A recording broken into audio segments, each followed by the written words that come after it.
Hi traders, in this video I'm going to give you a short guide on trading exotic forex pairs. So what are exotic forex pairs? Exotic forex pairs include currencies of developing economies trading against major currencies.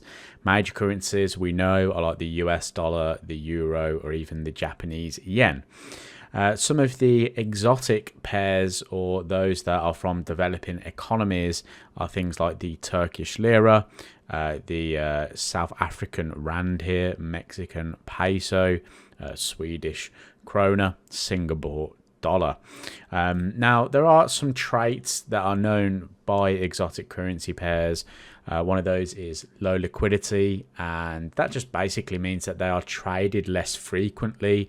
The major forex pairs like the euro, US dollar, and there may be fewer traders at any given time, making it very difficult to trade these kind of markets.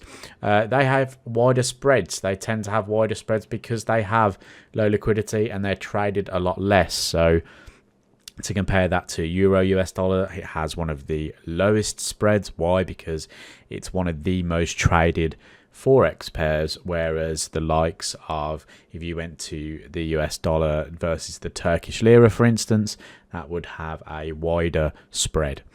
Higher volatility. There is a lot of volatility that comes with the exotic currency pairs, and the reason being is because the regions that they are from, and they tend to have a lot of more political instability, and they usually are sort of backed by commodity prices as well, which can often lead to larger swings. So that's something to take into consideration when you're looking to trade exotic currency pairs.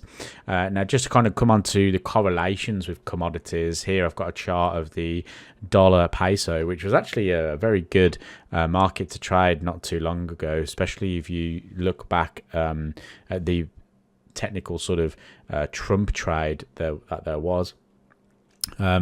Essentially, usually what we see with a lot of exotic currency pairs is that they are backed by a particular commodity. In Mexico, a popular or a correlated commodity is oil, and you can typically see that when oil prices aren't doing particularly well, the dollar peso can also kind of follow that particular path. When it's doing okay, it kind of follows a similar line here.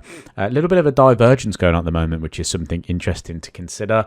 Divergence between the price of oil and the dollar peso price at the moment. Considering the dollar's weak, I would have thought the Mexican peso might have gained off the back of that. Another commodity that you can have a look at with a currency is sugar. Sugar and the Brazilian real have a very close correlation as well. Brazil, a very large producer and exporter of sugar. Going on to why these currencies tend to have a sort of interesting characteristics, and that's mainly due to the fact that they have very, very high interest rates. A really good example of this is the Turkish lira. So in Turkey, the interest rate is 50%. If you compare that to the likes of the US, which is 5.5%. So what you'll typically see on the Turkish lira, or when you're trading exotic currencies across brokerages, if you are buying the currency that has a higher interest rate, you will get a positive swap spread, okay, or a positive swap charge. And typically before the close of the market, you can often see a drop in the US dollar Turkish lira prices as traders look to take advantage of the overnight swap spread. But typically this market is just in a long-term upward trend, only diverted off the path for a brief moment. I think during sort of COVID times, I think it was, when we had the sort of pullback in the market at some point. But since then, the market has just pretty much been upward trending. But typically on the close, you can have some kind of bearish movement due to the higher swap charges, or the overnight carry trade essentially. So thanks for watching this quick guide. I hope you enjoyed it. If you did, leave it a thumbs up, subscribe if you're new. I'll speak to you soon.